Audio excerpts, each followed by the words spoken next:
oleh pujian penyembahan kita. Siapa yang percaya Tuhan kita hadir di tengah-tengah kita? Dia sungguh mengasihi kita. Dia jauh lebih besar daripada masalah-masalah. Amin. Kita berikan tepuk tangan sekali lagi. Jadi beberapa hari yang lalu saya mendengar satu kisah. Ada satu orang pelatih yang melatih dua tim. Satu tim dia latih dengan omongan yang negatif. Dia bilang, kalian ini memang nggak bisa apa-apa, kalian nggak akan menang, kalian memang tak berpotensi. Sedangkan yang satu tim lagi dia latih dengan perkataan yang membangkitkan semangat mereka. Dia bilang, kalian pasti menang, kalian pasti bisa, kalian punya potensi. Apa yang terjadi 1 tahun kemudian? Dua-dua tim ini bertumbuh. Ini dia. Secara fisik, secara kemampuan, dua tim ini mirip-mirip, beda tipis. Tetapi ketika di pertandingan, dua tim ini nampak perbedaannya. Yang satu yang sering diomong-omong negatif itu, mereka akhirnya apa? Gampang menyerah. Langsung merasa kayaknya kita kalah ini. Langsung mau mundur, langsung mau menyerah. Sedangkan yang satu lagi, walaupun lawannya susah, mereka selalu bilang, kita pasti menang. Dan mereka memang mengakhiri perlombaan itu, mereka salah satu topnya. Apa yang saya pelajari, saudara, ini meneguhkan lagi bahwa perkataan itu penting. Ya, dunia sudah menyadari itu. Ya, para motivator menggunakan kata-kata positif, melihat potensi yang ada. Ya, psikolog belajar tentang self talk, bicara kepada dirimu sendiri. Ya kan? Baru perusahaan-perusahaan besar juga mengerti pentingnya komunikasi dalam membangun perusahaan. Tapi sayangnya orang Kristen banyak sekali menganggap remeh perkataan. Padahal di Alkitab mencatat betapa pentingnya omongan kita. Tuhan dari awal, pada mulanya Tuhan menciptakan langit dan bumi, semuanya itu dengan apa? Omongan, dengan firman. Ya kan? Bahkan Al-Amsal berkata, hidup dan mati dikuasai lidah. Kemudian Yesus menunjukkan betapa powerfulnya firman yang dia ucapkan. Jadi kita hari ini, perkataan itu bukanlah sekedar omongan positif, tapi bagian daripada iman kita. Namun sayangnya orang Kristen nggak begitu. Banyak orang percaya justru lebih suka mengomongkan hal yang negatif. Oh, memang aku lahir dari keluarga yang miskin. Kenapa kau gampang marah? Oh, bapakku pemarah, bapakku begitu pemarah. Opungku dulu diabetes, mamaku diabetes, saya pun diabetes. Kita sering ngomongkan hal-hal yang tidak sesuai dengan firman. Maka hari ini saya ajak kita renungkan sebelum kita mulai firman, apakah kita lebih sering ngomongkan masalah kita atau lebih sering ngomongkan Tuhan Yesus? Apakah kita lebih suka mengagungkan situasi yang ada atau kita lebih suka memperkatakan apa janji Tuhan dalam hidup kita? Oleh karena itu pagi hari ini kita akan sama-sama belajar daripada firman Tuhan tentang perkataan iman. Katakan sama saya, perkataan iman. 1, 2, 3 ya. Perkataan iman. Kita akan melihat bahwa firman Tuhan berbicara iman itu bukan sesuatu yang sekedar kita simpan dalam hati, tetapi iman itu ketika hati kita dipenuhi dengan firman Tuhan, dipenuhi dengan iman, maka itu akan terpancar dari perkataan kita. Katakan amin, saudara. Kita akan belajar, dan saya percaya di akhir firman Tuhan yang akan kita dengar ini, kita akan semakin diteguhkan dan kita akan menjadi orang-orang yang suka memperkatakan firman. Haleluya. Mari kita buka firman Tuhan dari Roma 10 ayat 8. Saudara sudah sarapan? Oh, puji Tuhan. Saya belum. Ya, jadi tidak akan lama Bapak saya. Roma 10 ayat 8. Kita baca sama-sama. 1, 2, 3 ya. Tetapi apakah katanya? Ini firman Tuhan itu dekat kepadamu, yakni dalam mulutmu dan dalam hatimu. Itulah firman yang kami beritakan. 9. Sebab jika kamu mengaku dengan mulutmu bahwa Yesus adalah Tuhan dan percaya dalam hatimu bahwa Allah telah membangkitkan Dia dari antara orang mati, maka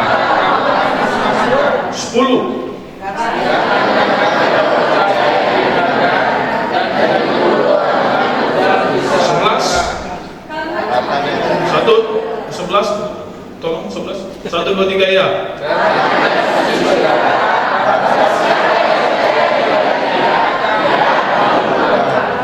Haleluya.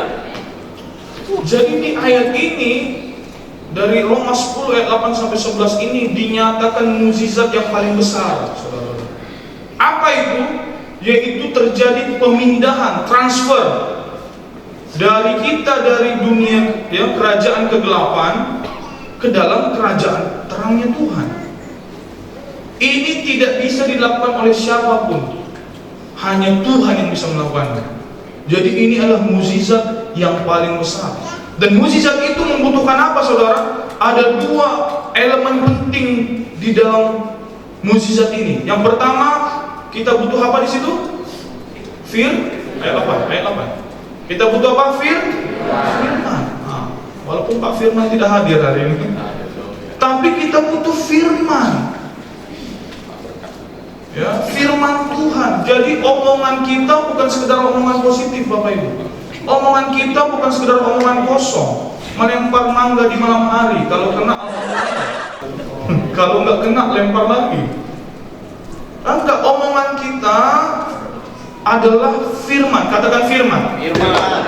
Yang kedua elemennya adalah Iman.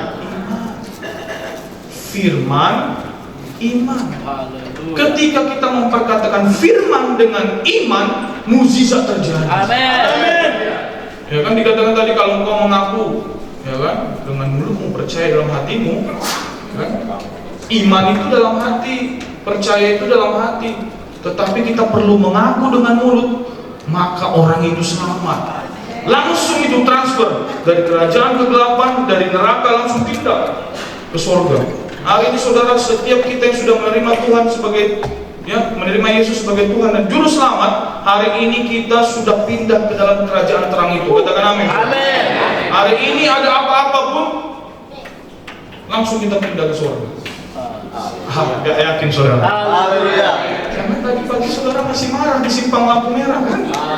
Kita lihat surga dan neraka itu atas perbuatan kita. Enggak. Dikatakan di sini, kalau kau mengaku dengan mulut, percaya dalam hati, langsung.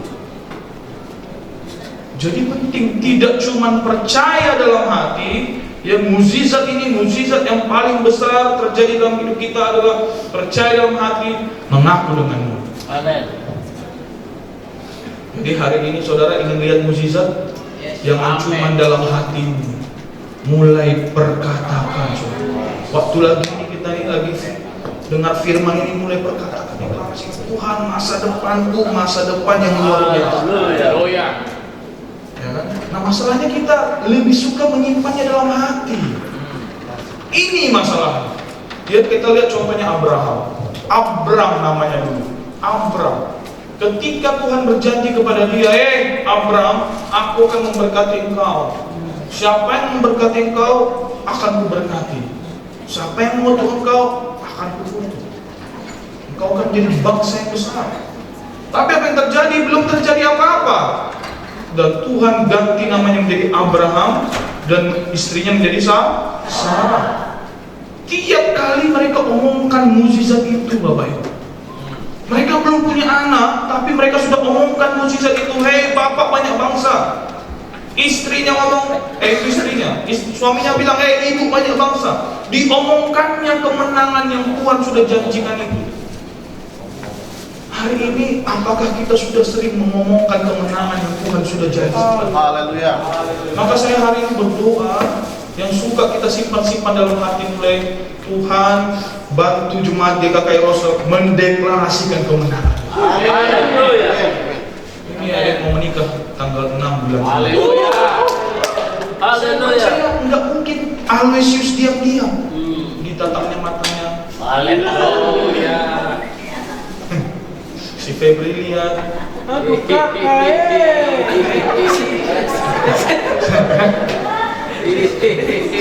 Enggak mungkin mereka menikah kalau cuma tatap-tatapan.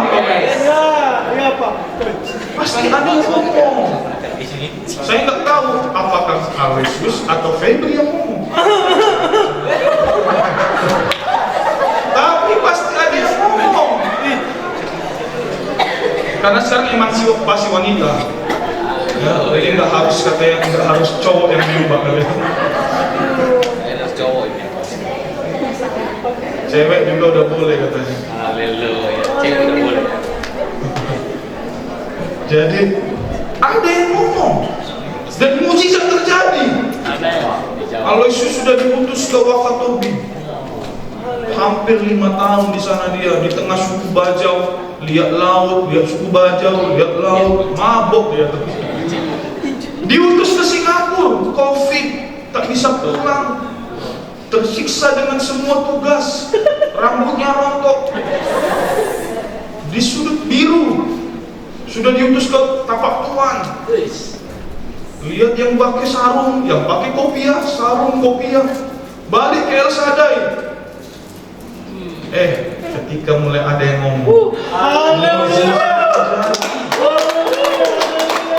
mereka sepakatan, ya kan? Biasa sudah bertahun-tahun kemudian mujizat itu terjadi. Jadi firman dan iman. Saudara ingat nggak waktu saudara dulu terima Yesus? Saya ingat waktu saya terima Yesus itu kita dituntun kan, kita dijelaskan kenapa kita butuh terima Yesus. Apa kalau saya dulu dijelaskan sama seperti yang dijelaskan Pak Gembala Johan, ya kan, dulu kita hidup ya, dengan Allah, dengan Adam dan Hawa, kemudian jatuh dalam dosa, kita berusaha sebagai manusia nggak bisa-bisa, Tuhan juga coba nggak bisa-bisa, datanglah Yesus mati di kayu salib, akhirnya kita bisa dipersatukan.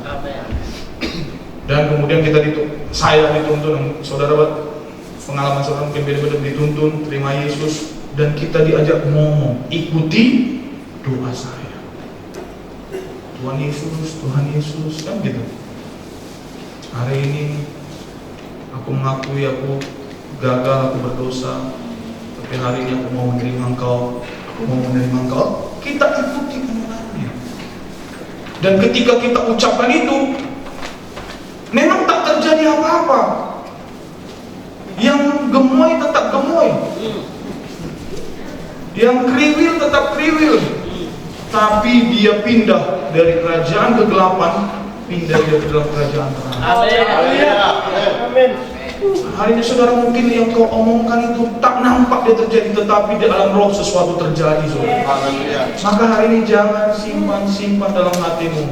Mulai kita perkatakan. Amin, saudara. Kita mau lihat belajar dari satu contoh dari kitab Yohanes pasal yang kelima. Ada satu orang pria yang sudah 38 tahun hidup menderita sakit, saudara. Yohanes pasal yang kelima. Ayat 1 dulu. Ayat 1. Ya, kita baca sama-sama. Dari kisah ini kita lihat betapa pentingnya ya.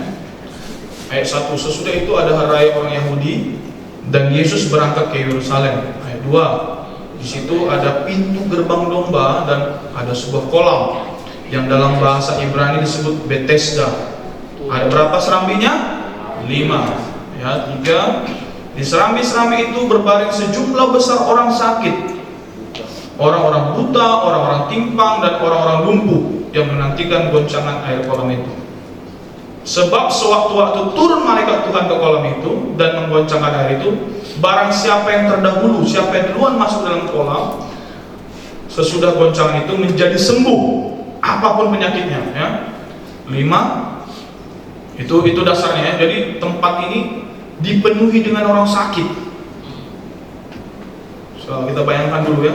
Ada satu tempat, ada kolam, ada 5 pintunya, dan di 5 pintu itu dipenuhi dengan orang sakit. Ini kayak rumah sakit, ini bangsal ini. Dan di antara yang banyak itu ada satu orang. Berapa lama dia sakit? 38 tahun. Ada di sini yang belum sampai ke umurnya 38. Bayangkan dia sakit 38 tahun. 6. Ketika Yesus melihat orang itu, yang 38 tahun tadi, karena ia tahu bahwa ia telah lama dalam keadaannya itu, berkatalah ia kepadanya, maukah engkau sembuh? Ini pertanyaan lucu. Semua orang sudah tahu orang yang di situ ya pengen kesembuhan. Kenapa setiap kali nanti malaikat datang, air tergoncang, dia lompat, maka sembuh. Tapi Yesus bertanya kepada orang itu, apa pertanyaannya? Maka sembuh.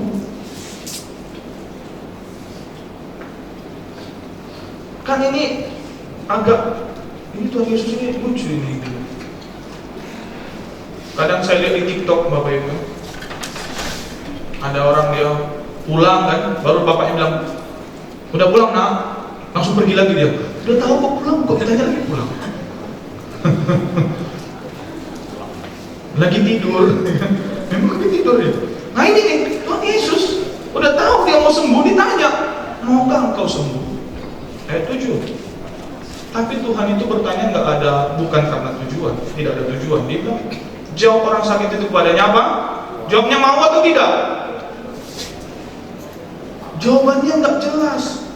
Tuhan, tidak ada orang yang menurunkan aku. Saya tanya kan, Aloy, udah makan belum Loy? Saya baru mandi Pak. Ini nih, bikin emosi nih. Untung Tuhan Yesus bukan marga Siomping gitu. Udah makan belum? Baru mandi Pak. Jawabannya kan harusnya belum atau sudah. Dia sama ini dibilang kau mau gak sembuh, dia justru bilang sesuatu alasan kenapa dia tetap sakit Bapak Ibu. Dia bilang Tuhan tidak ada yang menurunkan saya. Gak datang Pak Meltari bantu saya, gak datang Pak Rista, gak datang Pak Supri ngangkat saya. Kayak di satu itu yang 4 orang ngangkat itu kan. Gak datang satu pun membantu saya. Dia salahkan orang lain. Menurutkan aku ke kolam itu apabila airnya mulai goncang, dan sementara aku menuju ke kolam itu, orang lain sudah duluan. Dia salahkan kondisinya Bapak. Dan kalau kita renungkan ini, seringkali ini bukan cuma Bapak yang 38 tahun sakit ini, kita ini. Kita sudah ada di sumber mukjizat. Kolam Bethesda itu tempat mukjizat. Dan ada berapa pintu? 5 pintu. 5 itu angka grace, angka kasih karunia. Dan karena di situ banyak orang yang menderita, banyak tempat orang yang sakit, yang sudah lama menderita. Tuhan arti nama Bethesda itu selain itu adalah tempat kemurahan. Tuhan turunkan kemurahannya. Tapi bukannya dia mau terima kemurahan itu, dan Tuhan Yesus sudah datang, sang pemberi mukjizat. Bukan mukjizatnya datang loh, sang pemberi mukjizat sudah datang. Dia masih sempat salahkan masalahnya. Dia sempat salahkan orang lain. Hari ini saudara, Tuhan bukan lagi cuma datang bertandang ke kolam Bethesda, dia ada di hati saya dan saudara. Amin. Dia bertanya hari ini, kau mau sembuh enggak? Kau mau cuan enggak? Kita jawab, ya gimana tuh anak bantu? Nggak boleh bicara duit Tuhan. Ya kan? Gimana kau mau? Banyak kali alasan kita sementara Tuhan sudah hadir di situ. Tahu kenapa saudara? Dia sudah menikmati tanda kutip penderitaannya itu. Meskipun saya susah menderita dalam dunia, kita sudah tanda kutip tanpa sadar menikmati penderitaan, kekurangan itu gitu. Sama seperti orang yang sakit kakinya sebelah kanan, udah seminggu 2 minggu dia sudah nikmati sakit itu. Dia sudah rasa tidak lagi aneh itu. Nah ini yang terjadi kepada orang ini, dan ayat ini ditulis, semua yang ditulis oleh firman itu tujuannya mengajar. Dituliskan Roh Kudus dalam Alkitab itu untuk mengajar. Salah satunya mengajar kita jangan mau menikmati penderitaan itu. Ketika Tuhan hadir, dia ingin membawa pembebasan dalam hidup kita. Amen. Mulai omongkan, saudara. Jangan cari kesalahan orang lain, jangan buat fakta-fakta yang ada. Semua itu benar. Yang diomongkan ini benar nggak? Benar. Memang nggak ada yang bantu dia. Tetapi bukan itu yang dibutuhkan. Omongan iman. Katakan perkataan iman. Perkataan iman. Harusnya ketika dia kau mau nggak sembuh, sembuh. Kenapa itu terjadi? Dia ngumpul sesama orang sakit di situ. Bayangkan ya, saya mau diet, saya ngumpul sama orang yang suka makan. Jam 6 malam, saya diet ya guys. Alah bro, hidup cuma sekali, enjoy. Oh ini ya, jangan itu duniawi diet itu, contohnya gitu. Semua alasan akan dibilang teman-teman saya yang gemoy, yang suka makan ini, untuk saya tidak diet. Contoh yang mau sukacita, mau berbahagia, mau ketawa, jangan dekat-dekat orang yang lagi stres. Maka kau kan stres juga. Ketemulah dengan orang-orang yang membuat sukacita, cari bisa buat ketawa. Mau ketawa ya tontonlah Suci atau apa namanya stand up comedy, jangan nonton film Korea, air matamu habis. Kenapa kau matamu bengkak? Habis 2 malam bukan nonton Korea. Dia ini ngumpul dengan orang-orang yang sakit, ratusan ribuan orang di situ. Yang dia omongkan mereka apa? Keputusasaan, kegagalan, tidak mungkin, udah pasti ini rencana Tuhan. Itu terus didengarnya, itu jadi kebenaran. Maka hari ini udah benar, saudara. Hari Minggu itu enak tidur memang. Saudara datang dengan firman, saudara ikut komsel, saudara ikut pemuda, ya kan? Yang kaum pria ikut hari Minggu olahraga. Kenapa? Di situ kita menggunakan firman, kita saling menguatkan. Yang kaum wanita, saya dengar mau pergi lagi kaum wanita ini kemana? Bagus. Kaum wanita mau pergi, suami-suami deg-degan. Pengeluaran lagi nih. Tapi suami-suami, kebahagiaan istri, kebahagiaan kita. Haleluya. Jangan macam-macam. Jadi dia ngomong apa? Dia ngomongkan hal yang justru alasan untuk tidak mendapatkan mukjizat. Ayat 8. Apa katanya? Kata Yesus kepadanya, bangunlah, angkatlah tilangmu dan berjalan. Tuhan Yesus enggak entertain omongannya. Tuhan Yesus enggak anggap semua alasannya itu dan itu menjadikan Tuhan tidak bisa. Tuhan bilang firman, bangunlah, angkatlah tilangmu dan berjalan. Dan firman itu yang memampukan dia berdiri. 9. Dan pada saat itu juga sembuhlah orang itu lalu mengangkat tilangnya dan berjalan. Tetapi hari itu hari Sabat. Saudara, beginilah harusnya yang kita omongkan. Agak berdenyut jantung kan? Kadang godaan kita kan langsung kita cek Google. Ini tanda-tanda serangan jantung. Langsung kita deg-degan. Di situ mulai, makanya luar biasa. Saya selalu kalau Pak Supri bilang saya mulai doakan Pak Gem katanya. Itu bisa kita terapkan dalam setiap aspek kehidupan kita. Mulai omongkan hal-hal yang sederhana. Saya lihat Pak Gembala senior kita Pak Jo, cari parkir pun didoakan ya Tuhan, kami mau parkir yang terbaik. Ada amin? Amin. Jadi salah satu hal yang membuat kita ragu meminta dan ngomong sama Tuhan adalah kita melihat diri kita. Itu yang kemarin Pak Jo waktu datang ke sini, beliau menyampaikan tentang perbedaan kita dulu di dalam perjanjian lama ketika masih ada hukum Taurat dan kita hari ini ketika kita sudah terima Yesus dalam perjanjian baru. Dulu kita ada aturan permainannya, yaitu disebut jika maka. Ya, di Ulangan 28 dikatakan jika engkau mendengarkan semua perkataanku ini, maka aku akan memberkati engkau. Dan itu kita sudah dibesarkan dari dulu, dari sekolah minggu, dari gereja kita yang dulu mungkin.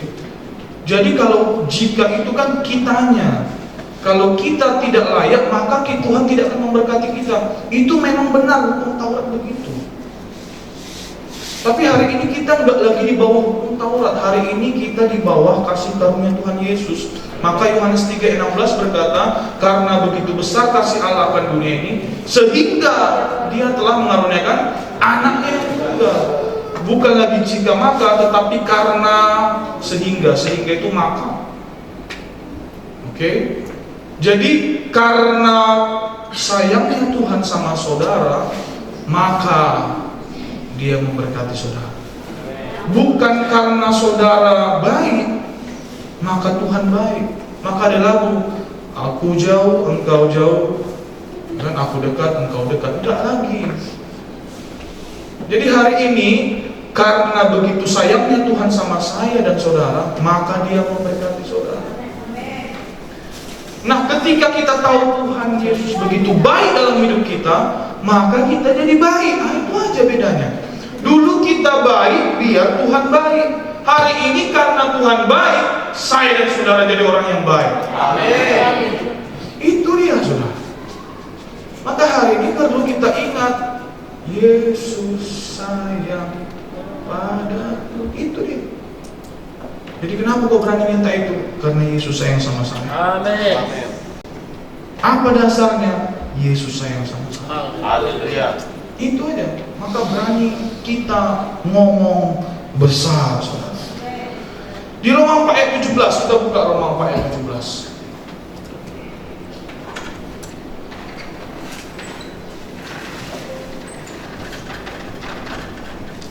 Oke. Kita baca sama-sama ya. 1, 2, 3 ya.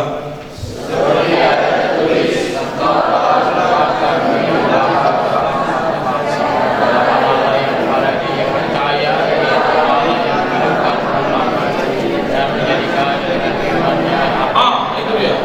Allah yang menghidupkan orang mati dan yang menjadikan dengan firman-Nya apa yang tidak ada menjadi apa? Ada. Kita ingat itu dari awal Alkitab kita, kitab Kejadian. Tuhan bilang jadilah terang, maka terang itu jadi. Belum ada matahari, Bapak Ibu. Baca lagi ayat selanjutnya, baru ada diciptakan Tuhan matahari. Tapi ketika Tuhan ngomong terang, mau nggak ada matahari pun terang itu jadi.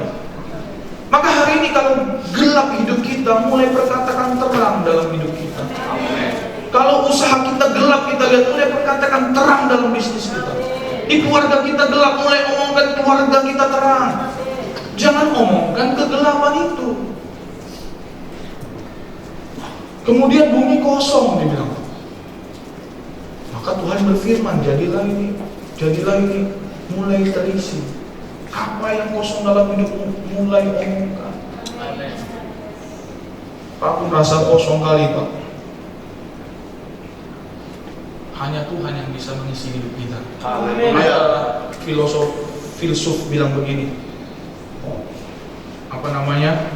kalau dunia ini pun dimasukkan ke dalam hati kita, masih kurang.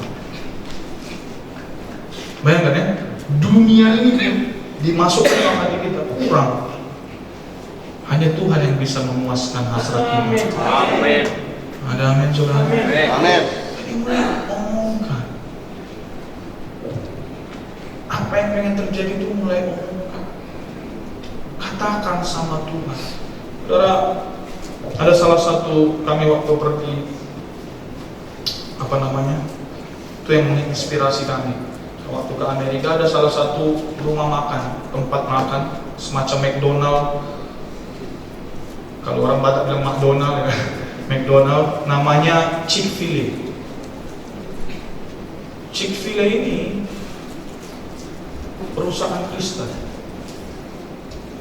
Dan mereka sudah menghitung bahwa hari Minggu adalah tempat makan itu paling cuan di hari Minggu. Tapi karena mereka perusahaan Kristen, dari awal mereka mendirikan perusahaan ini, mereka sudah berkomitmen, mereka bilang hari Minggu harinya Tuhan. Tahu mereka buka cuma Senin sampai Sabtu. Hari Minggu tutup. Kami pernah dijemput Pak Jo waktu sampai mendarat itu hari Minggu. Pak Jo dengan semangatnya, Pak Nando, ayo kita makan Chick-fil-A. Saya yang traktir. Emangnya saya yang traktir ya? Pak Jo yang traktir. Saya yang traktir katanya, semangat ya kan? Sampai kami di Chick-fil-A, tutup hari Minggu. Tapi saudara-saudara cek di Google, perusahaan makanan yang paling untungnya paling besar di Amerika, karena mereka khusus di Amerika. Ini baru kemarin di tahun lalu di Singapura baru buka. Dia nggak banyak, kalau nggak seperti KFC, McDonald itu. Mereka paling fokus di Amerika. Mereka lah perusahaan makanan paling cuan di Amerika. Padahal hari Minggu tutup. Itu yang menginspirasi. Dulu istri saya buka apa namanya? Bubur ala Rizda. Tiap hari buka, saudara. Sampai suaminya pun gak diurus, saudara. Baju tak digosok, suami makan dia nggak tahu. Akhirnya kami ngobrol, kayaknya nggak betul ini pelayanan, dia udah capek sore kan.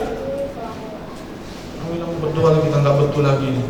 Masa begini terus? Berdoa, Tuhan kami nggak mau lagi. Kami mau kan karena dia pandai masak yang tidak capek, yang nggak tiap hari harus ngeteng di situ. Dibuka dia lah. Apa namanya itu? Apa ya namanya? Catering. Hari ini udah deh. Malah saya diperhatikan dengan baik.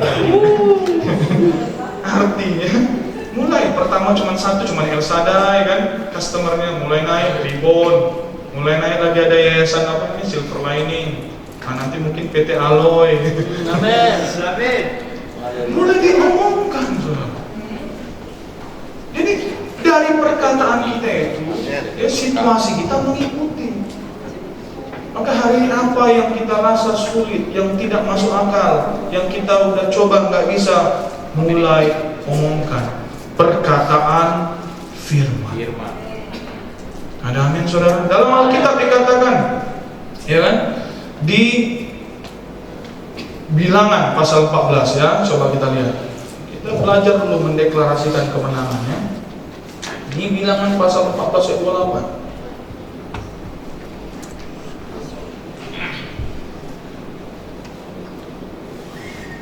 Oke, kita baca sama-sama ya. 1, 2, 3 ya.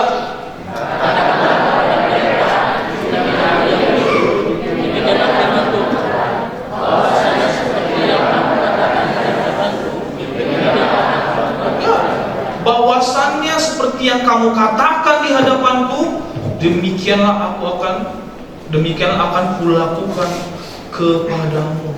Ada kuasa di balik omongan saudara. Pertanyaannya, Pak, gimana kalau nggak jadi? Gimana kalau jadi?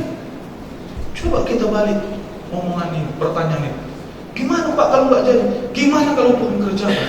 Ayat ini bilang demikianlah akan kulakukan kepadamu. Kita paling anti bahas persepuluhan, dengar persepuluhan ini ditanya nggak rohani. Saya mau katakan saudara, justru dari itu bisa kita putar. Kalau hari ini saudara kasih persepuluhan, saya cuma nggak tahu 500.000, 1 juta. Mulai berkatakan dengan iman, Tuhan persepuluhanku maunya 10 juta. Amin.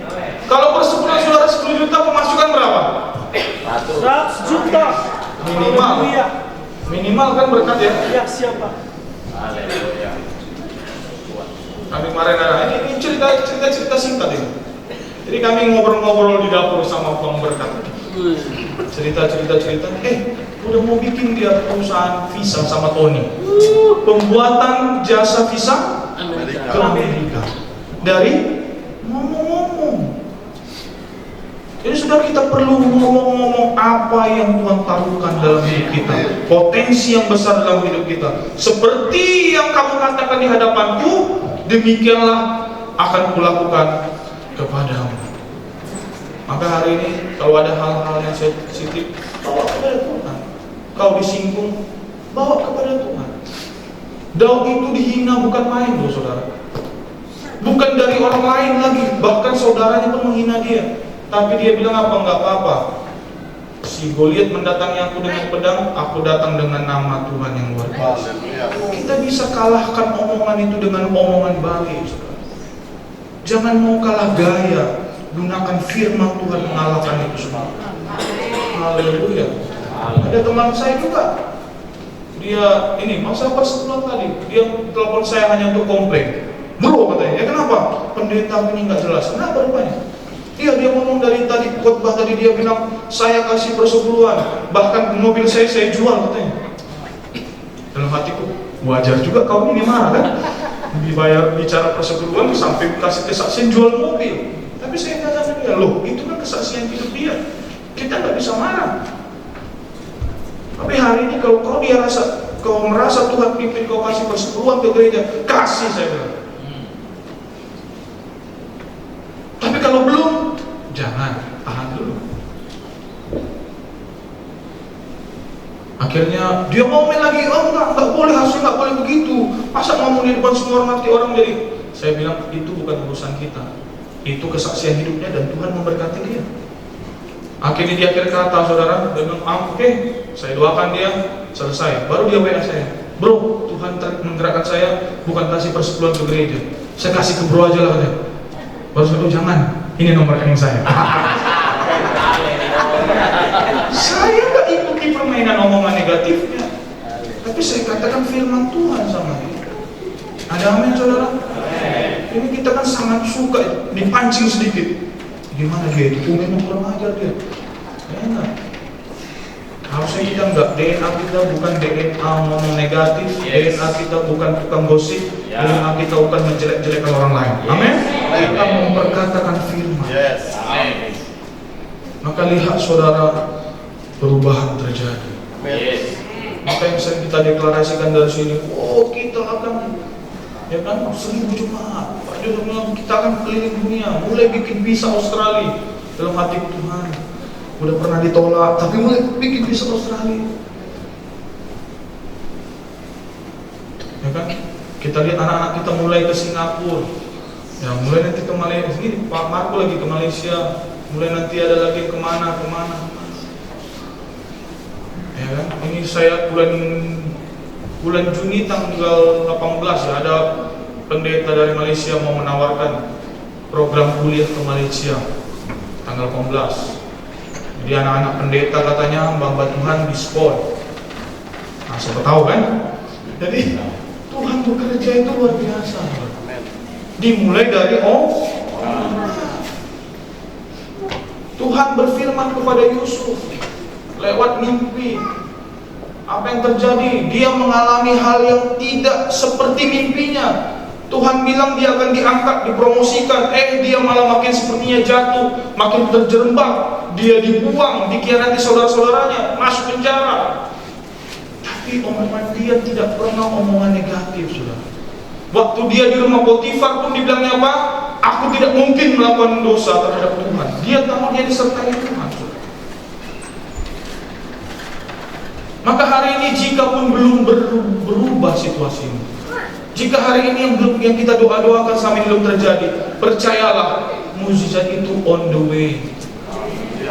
Tuhan tidak akan mengizinkan sesuatu terjadi dalam hidup kita kalau itu tidak untuk mengangkatkan kita. Si Daud ketika menghadapi Goliat itu tanda kutip diurapi Tuhan, diutus Tuhan untuk mengangkatkan Daud, saudara. Kalau kita melihat dari kacamata negatif, Tuhan kenapa kau utus Goliat? Kenapa kau utus yang raksasa bisa mengalahkan bangsa Israel? Tapi dari kacamata Tuhan, Tuhan utus si Goliat itu untuk mengangkatkan Daud. Daud jadi terkenal. Hari ini kita tahu Daud mengalahkan Goliat. Jadi hari ini jika ada masalah dalam hidup kita, tantangan dalam hidup kita, itu diurapi Tuhan bukan untuk menjatuhkan kita. Katakan amin, saudara. Itu untuk justru malah mengangkatkan kita.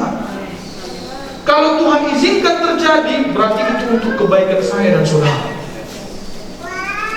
Kalau masalah itu ada dalam hidupmu, berarti Tuhan tahu engkau sanggup dan itu membawa kebaikan.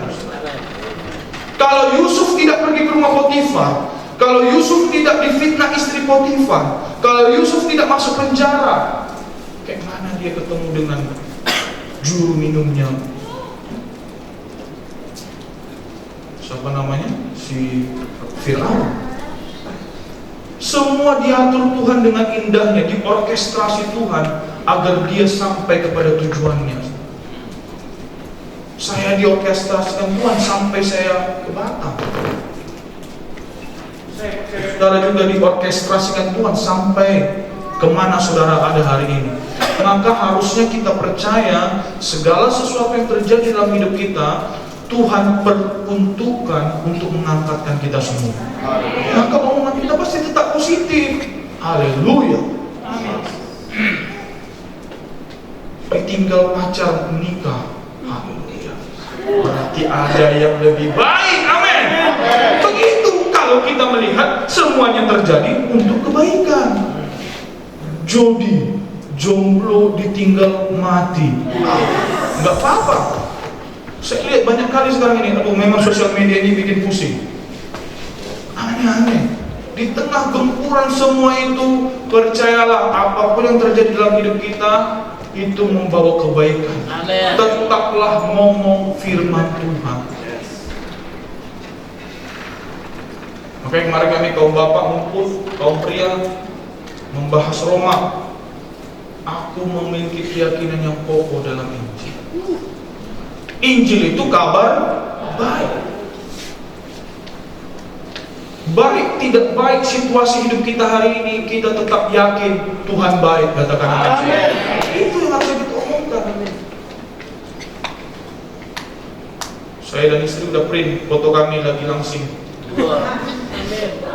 Minta bantuan staf ahli, bikin dulu kami langsing. Mau di print. Jadi kami setiap kali bangun malas olahraga, kami lihat foto itu. Oh harus. Itu yang kami lagi alami. Apa saudara? Itu contoh dalam hidup kami. Apa yang saudara mulai lakukan itu? Jangan simpan hanya dalam hatimu. Perkataan firman. Ada yang saudara jadi hari ini mulai dia omongkan, mulai dia perkatakan saudara. Yang terakhir, ya. Ketika di dalam perjanjian lama, ketika orang-orang Israel gagal untuk mengubah omongannya menjadi omongan yang positif, mereka gagal mengomongkan apa kata Tuhan. Karena apa kata Tuhan? Bahwa aku akan membawa engkau ke tanah perjanjian, tanah yang berlimpah susu dan madu. Tapi mereka di padang gurun, mereka semua komplain. Mereka bilang lebih baik kami mati di Mesir. Kalau begininya, saya nggak tahu apa yang kita sering ngomongkan negatif. Orang Israel pada saat itu bilang, aduh kalau kayak begininya mendingan kita mati di Mesir aja lah. Kita masih makan, kita masih begini. Kalau begininya lebih baiklah enggak melayani. Kalau begininya lebih baiknya, ya kan, jadi penjahat. Tapi apa yang terjadi saudara? Akhirnya semua yang ngomong itu tidak sampai ke tanah perjanjian. Dan akhirnya Tuhan ngomong sama Joshua, kali ini jangan terlalu banyak kau kirim. Pusing kita katanya. Akhirnya cuma dikirim 2. Dan kemudian apa? Ketika mereka melakukan doa keliling, mengelilingi tembok Jericho, ya, kota Jericho mereka kelilingi, Tuhan bilang suruh mereka diam. Karena omongan firman ada dampaknya. Omongan yang bukan dari firman, omongan yang negatif juga ada dampaknya, saudara. Jadi Tuhan bilang diam. Saudara, kalau hari ini mulut kita kadang-kadang pengen kali ngomong hal negatif, tahan, diam. Zakaria ketika dia mendengar bahwa istrinya hamil, dia nggak percaya, dia kaget. Dia bilang bagaimana mungkin? Tuhan bisukan mulutnya. Kenapa? Omongan-omongan negatifnya itu bisa bikin bayinya yang keguguran. Jangan gugurkan berkat-berkat Tuhan yang sudah disediakan bagimu dengan ngomong negatif. Hari ini justru kita bersyukur, kita berterima kasih Tuhan, kami bersyukur buat berkat ini. Tuhan, terima kasih Engkau yang buat keluarga kami bahagia. Karena begitu besar kasih Allah terhadapku, usahaku akan jadi usaha yang besar. Gereja kami Tuhan, enggak masuk akal memang 1000 jemaat, tapi karena begitu besar kasih Allah, gereja kami akan bertumbuh.